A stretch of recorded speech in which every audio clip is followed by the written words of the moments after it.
మీ ఇల్లు ఎప్పటికీ పటిష్టంగా ఉండాలనుకుంటున్నారా? కాన్ లైఫ్ కెమికల్ తో ఇది సాధ్యం. ఈ నెంబర్ను సంప్రదించండి.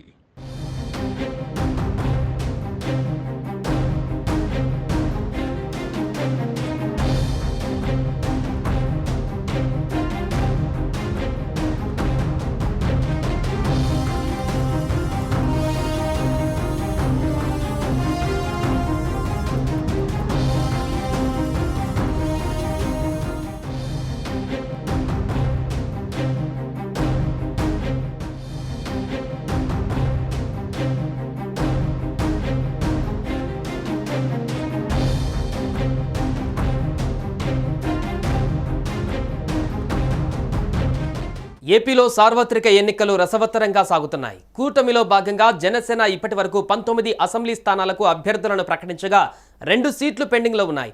అవనిగడ్డ, పాలకొండ సీట్లపై కసరత్తు కొనసాగుతుంది. అయితే అవనిగడ్డలో కీలక పరిణామాలు చోటు చేసుకుంటున్నాయి. టీడీపీ సీనియర్ నేత జనసేన తరపు ఎన్నికలలో పోటీ చేస్తారంటూ ప్రచారం జరుగుతోంది.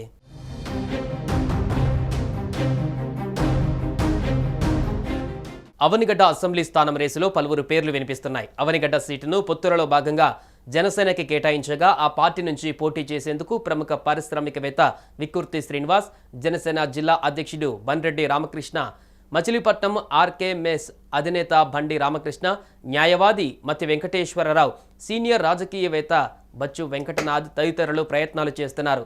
కొద్ది రోజుల క్రితం జనసేన ఐవీఆర్ఎస్ సర్వే నిర్వహించగా అందులో విక్కుర్తి శ్రీనివాస్, బండి రామకృష్ణ, బండ్రెడ్డి రామకృష్ణల పేర్లు ఉదహరించగా వారిలో ఎవరో ఒకరికి జనసేన పార్టీ అభ్యర్థిత్వం ఖరారు అవుతుందని ఆ పార్టీ శ్రేణులు భావించాయి. అనూహ్యంగా టీడీపీ నేత మండలి బుద్ధప్రసాద్ పేరు తెరపైకి రావడంతో జనసేన సీటు ఎవరికి ఖరారు అవుతుందోనన్న విషయం ప్రధానంగా చర్చనీయాంశమైంది.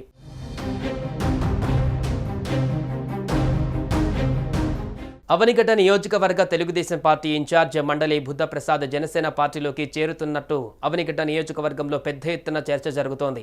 అవనిగడ్డ నుంచి 2009, 2014లో ఆయన ఎమ్మెల్యేగా ఎన్నికయ్యారు. గత తెలుగుదేశం ప్రభుత్వంలో బుద్ధప్రసాద్ ఉప సభాపతిగా పనిచేశారు. పార్టీ ఓటమి చెందిన అనంతరం అవనిగడ్డ నియోజకవర్గంలో ప్రజా సమస్యలపై ఆందోళనలలో ముందుంటారు. అవనిగడ్డ నియోజకవర్గంపై గట్టి పట్టు కూడా ఉంది. ఆయనకు టికెట్ ఇస్తేనే విజయావకాశాలు ఎక్కువ ఉంటాయని జనసేన పార్టీ భావించినట్టుగా తెలుస్తోంది.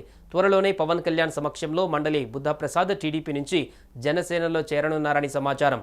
ఆయనకు అవనిగడ్డ సీటు ఇచ్చేందుకు అంగీకారం కుదరడంతో జనసేనలో చేరుతారని చెబుతున్నారు.